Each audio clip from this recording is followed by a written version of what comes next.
하나씩 알아가는 건강 지식. 이번 시간은 비파에 대한 내용입니다. 먼저 비파의 효능에 대해 알아보죠. 그 첫 번째 효능은 바로 기관지 건강입니다.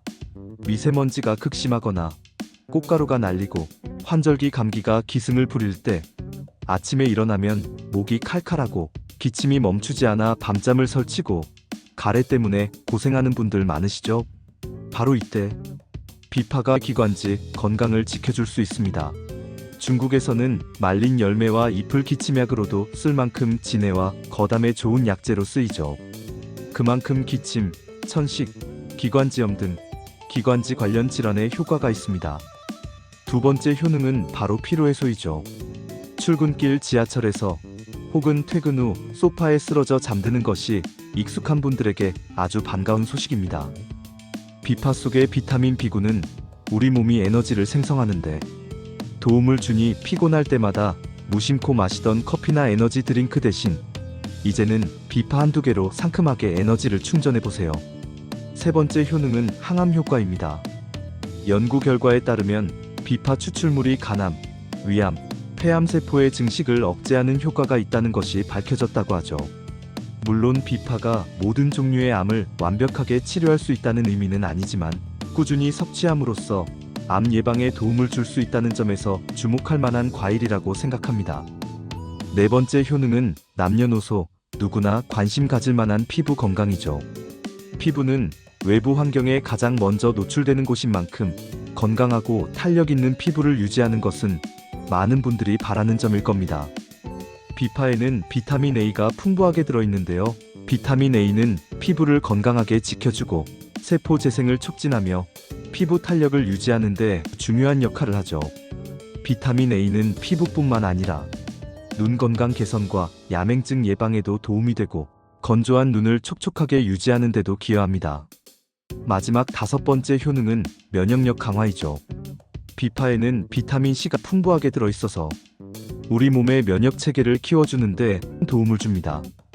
비타민 C는 항산화 작용을 통해 외부 유해 물질로부터 몸을 보호하고 면역 세포의 활성화를 돕죠. 면역력이 약해지면 쉽게 피곤해지고 감기 같은 잔병치레도 잦아지는데 비파를 꾸준히 섭취하면 걱정을 어느 정도 덜 수 있습니다. 이러한 비파는 다양한 방법으로 먹을 수 있는데 비파 본연의 달콤하고 상큼한 맛 그리고 특유의 은은한 향을 느끼고 싶다면 씨앗을 제거한 후 과육을 생으로 먹고 잎에 있는 플라보노이드, 사포닌 등 다양한 유효 성분으로 특히 기관지가 불편하거나 목이 건조할 때 마시면 좋고 스트레스 해소에도 도움을 받고 싶다면 비파차로 빵에 발라 먹거나 크래커와 함께 간식으로 즐기고 플레인 요거트에 섞어 먹는 등 다양하게 활용하고 싶다면 잼으로 갈증 해소와 함께 기호에 따라 꿀을 살짝 넣거나 바나나, 사과 같은 다른 과일을 살짝 섞어 비타민과 미네랄까지 챙긴다면 과육을 믹서에 갈아서 주스로 마시는 등 취향껏 선택하면 되죠. 하지만 아무리 좋은 것도 과하면 안 된다는 사실, 비파도 예외는 아닙니다. 이제 비파의 부작용 및 주의사항에 대해 이야기해 볼 건데요. 첫 번째로 기억하셔야 할 것은 비파의 차가운 성질입니다. 한의학적으로 비파는 한성을 지닌 과일로 분류되는 만큼 성질이 차가운 과일이기 때문에 평소 몸이 차거나 소화기관이 약해서 위장이 민감한 사람은 과하게 섭취할 경우 소화불량, 복통, 설사 같은 증상을 겪을 수 있죠. 원래도 배탈이 잘 나거나 손발이 늘 차갑고 아랫배가 자주 차가워지는 체질이다 하는 분들은 비파 섭취량을 조절하는 게 좋겠습니다. 특히 급성 인후염이나 기관지염으로 기침을 하거나 심한 감기 증상으로 몸살 기운이 있는 분들은 비파 섭취에 조금 더 주의하셔야죠. 몸의 면역 체계가 약해져 있거나 몸이 차가워진 상태에서 섭취하면 오히려 증상을 악화시키거나 소화를 방해할 수도 있기 때문입니다. 두 번째 주의사항은 씨앗의 독성이죠. 비파 씨앗에는 아미그달린이라는 성분이 함유되어 있는데 이 성분이 체내에서 시아나수소라는 독성 물질로 변할 수 있습니다. 물론 소량이지만 과다 섭취 시에는 문제가 될 수 있죠. 그래서 비파를 드실 때는 반드시 씨앗을 깨끗하게 제거하고 오직 과육만 섭취하셔야 합니다.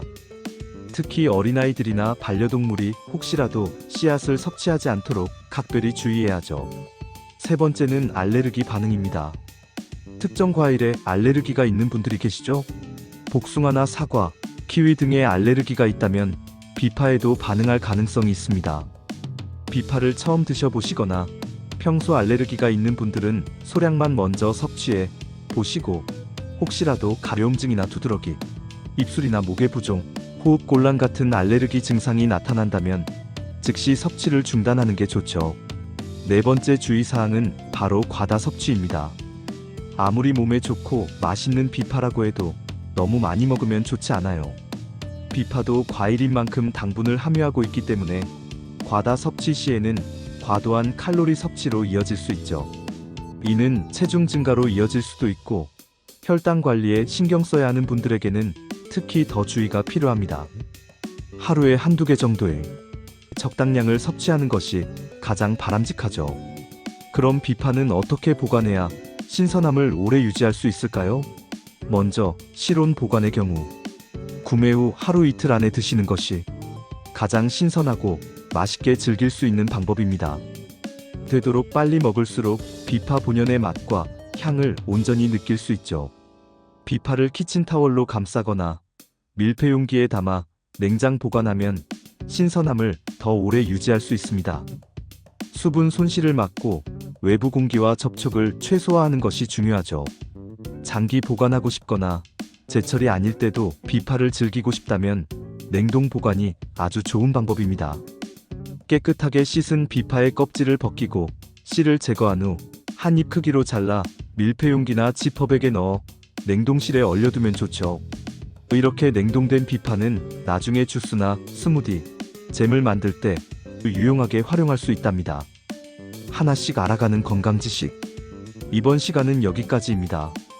영상 내용이 유익했다면 구독과 좋아요 부탁드려요.